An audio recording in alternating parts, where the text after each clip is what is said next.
ನಿಮ್ಮನ್ನ ಕೇಳ್ತಾ ಇದ್ದೀನಿ, ಮೀಸಲಾತಿಯ ಮೂಲಕವೇ ರೆಪ್ರೆಸೆಂಟೇಷನ್ ಯಾಕೆ ಮಾಡಬೇಕು ಅಂತ. ಯಾಕೆಂದರೆ ಈ ಡೈನಾಸ್ಟಿ ಥಾಟ್ ಏನಿದೆಯಲ್ಲ ಅದು ನಮ್ಮನ್ನು ಯಾರನ್ನೂ ಬಿಟ್ಟು ಹೋಗಿಲ್ಲ. ಈಗ ಮಹಿಳೆಯೊಬ್ಬರು ಪಾಲಿಟಿಕ್ಸಿಗೆ ಬರಬೇಕು, ಒಂದು ಅಧಿಕಾರನ ಹಿಡಿಬೇಕು ಅಂತ ಹೇಳಿದ್ರೆ ಈದರ್ ಅವರು ಪೊಲಿಟಿಕಲ್ ಫ್ಯಾಮಿಲಿಯಿಂದ ಬಂದಿರಬೇಕು ಅಥವಾ ಬಹಳ ವರ್ಷಗಳಿಂದ ಲೈಮ್ಲೈಟಲ್ಲಿ ಇದ್ದರೆ ಒಂದು ಅವಕಾಶ ಸಿಕ್ಬಿಡುತ್ತೆ. ನನ್ನ ಪ್ರಶ್ನೆ ಇರೋದು, ಕಳೆದ ಎಂಟನೇ ದಶಕ ನಾವು ಸ್ವಾತಂತ್ರ್ಯ ಪಡೆದುಕೊಂಡ ನಂತರ still we are in single digits in many states. ಇವತ್ತಿಗೂ ಡಬಲ್ ಡಿಜಿಟ್ ಅಬ್ಬಬ್ಬಾ ಅಂದರೆ ಎಷ್ಟಾಗಿದೆ ಅಂದರೆ 20 ದಾಟಿಲ್ಲ. Why is it so? ಒಂದು ಮಸೂದೆ ಬಂದ್ರೆ ಮಾತ್ರ ಹೆಣ್ಣುಮಕ್ಕಳಿಗೆ ರಿಪ್ರೆಸೆಂಟೇಷನ್. ನೀವು ರಾಷ್ಟ್ರೀಯ ಪಕ್ಷಕ್ಕೆ ಸೇರಿದವರೇ, ಸುರಭಿ ಹೊದಿಗೆರೆ ಅವರು ರಾಷ್ಟ್ರೀಯ ಪಕ್ಷಕ್ಕೆ ಸೇರಿದವರೇ, ಇವತ್ತು ಇಬ್ರು ಬೇಕು ಬೇಡಗಳನ್ನ ಜಗಳ ಮಾಡ್ತಾ ಇದ್ದೀರಾ. ಆದ್ರೆ ನಿಮ್ಮ ಪಕ್ಷದಲ್ಲೇ 11%, 14%ಗಿಂತ ಏನ್ ಜಾಸ್ತಿ ಇಲ್ಲ. ನನ್ನ ಈ ಒಂದು ಪ್ರಶ್ನೆಗೆ ಉತ್ತರ, ಈ ಶೋಷಣೆ ಅನ್ನೋದಿದೆಯಲ್ಲ,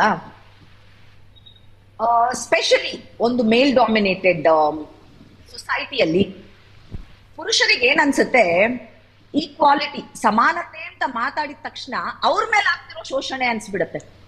ಯಾಕೆಂದ್ರೆ ಈಗ ನೋಡಿ, 543 ಸೀಟಲ್ಲಿ 460ಕ್ಕೂ ಹೆಚ್ಚು ಪುರುಷರಿದ್ದಾರೆ ಅಲ್ವಾ?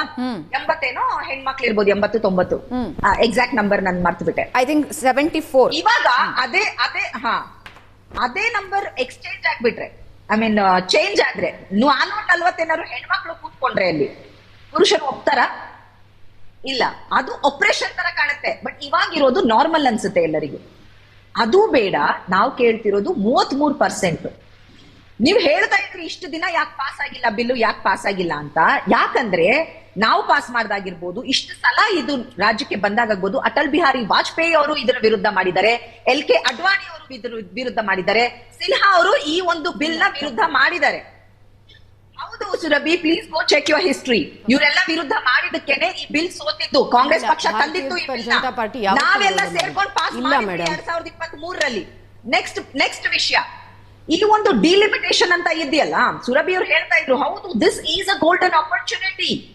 ಹಾಗಂತ ಇವತ್ತು ನಮ್ಮ ಕರ್ನಾಟಕಕ್ಕೆ ಆಗ್ತಿರೋ ಅನ್ಯಾಯ ಆಗ್ಲೇ ಏನಂದ್ರೆ, ನಾವು ಕಮ್ಮಿ ರೆಪ್ರೆಸೆಂಟೇಷನ್ ಇದೀವಿ ಅಲ್ಲಿ. ಇಡೀ ದೇಶಕ್ಕೆ ಮಾಡ್ತಿರುವಂತಹ ಪ್ರತಿ ಒಂದು ಲಾ ಅಲ್ಲೂ ನಮಗೆ ಸಿಗ್ತಿರುವಂತಹ ವಾಯ್ಸ್, ಧ್ವನಿ ಕಡಿಮೆ. ಆದ್ರೂ ನಾವು ಜಾಸ್ತಿ ಟ್ಯಾಕ್ಸ್ ಪೇ ಮಾಡ್ತಾ ಇರೋರು ಸೆಂಟರ್ಗೆ. ನಾವು ಕೊಡ್ತಿರೋ ₹1ಗೆ 15 ಪೈಸಾ ವಾಪಸ್ ಬರ್ತಿದೆ. ಅದೇ ಬಿಹಾರ ಕೊಡ್ತಿರೋ ₹1 ₹6 15 ವಾಪಸ್ ಹೋಗ್ತಿದೆ. 6ರಷ್ಟು ದುಡ್ಡು ವಾಪಸ್ ಸಿಗ್ತಿದೆ ಅವರಿಗೆ. ನಮಗೆ 15 ಪೈಸಾ ಸಿಗ್ತಿದೆ ನಾವು ₹1 ಕೊಟ್ರೆ. ದಯವಿಟ್ಟು ವಿಷಯಾಂತರ ಆಗಬೇಡಿ. ನೀವು ಇದೇ ಆರ್ಗ್ಯುಮೆಂಟ್ ನ ಬೆಂಗಳೂರವರಾಗಿರುವಂತಹ ನೀವು ಮಾಡಬಹುದು, ಕಲಬುರಗಿಗೆ ಯಾಕೆ ಹೋಗ್ತಾ ಇದೆ ಅಂತಾನು ಪ್ರಶ್ನೆ ಕೇಳಬಹುದು. ದಯವಿಟ್ಟು ಇದನ್ನ ಹೇಳ್ಬೇಡಿ. ನೀವು ಬೆಂಗಳೂರಲ್ಲಿ ಶೇಕಡ ಬರುವಂತದ್ದು 40% ಬರುವಂತದ್ದು ಟ್ಯಾಕ್ಸ್ ಕಲೆಕ್ಷನ್ ಎಷ್ಟು ಬರ್ತಾ ಇದೆ ಬೆಂಗಳೂರಿಗೆ ವಾಪಸ್ ಅಂತ ಪ್ರಶ್ನೆ ನಾನು ಕೇಳಬಹುದು. ವಿಷಯಾಂತರ ಆಗಬೇಡಿ. ಮಹಿಳಾ ಮೀಸಲಾತಿ ಬಗ್ಗೆ ಮಾತಾಡಿ ದಯವಿಟ್ಟು. ಕನ್ನಡದ ಹೆಣ್ಮಕ್ಳಿಗೆ, ನನ್ನ ಪಕ್ಷಕ್ಕೆ ನಾಡದ್ರೋಹಿಗಳಲ್ಲ ನಾವು. ನೀವು ಮಾಡಿರುವಂತದ್ದು ನಾಡದ್ರೋಹನೇ. ನೀವು ಮಾಡಿರುವಂತದ್ದು ನಾಡದ್ರೋಹನೇ. ಉತ್ತರ ಪ್ರದೇಶ ಸಪೋರ್ಟ್ ಮಾಡ್ತೀರಾ ಕನ್ನಡದ ಮೇಡಮ್,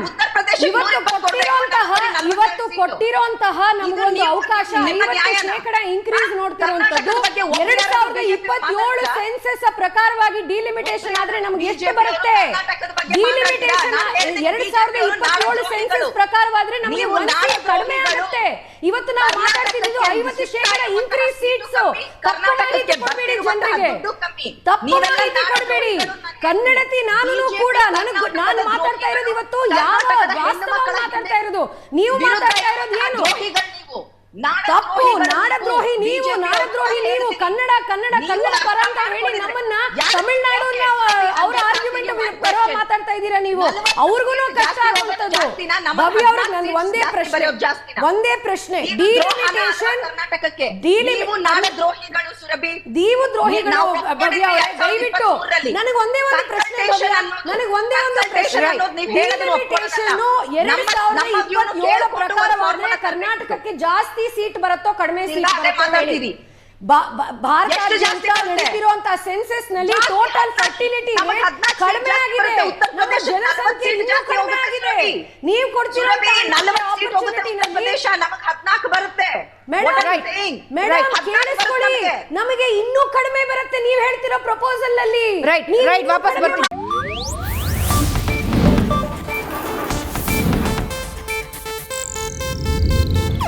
ಇದು ಏಷ್ಯಾನೆಟ್ ನ್ಯೂಸ್ ನೆಟ್ವರ್ಕ್ ಪ್ರಸ್ತುತಿ.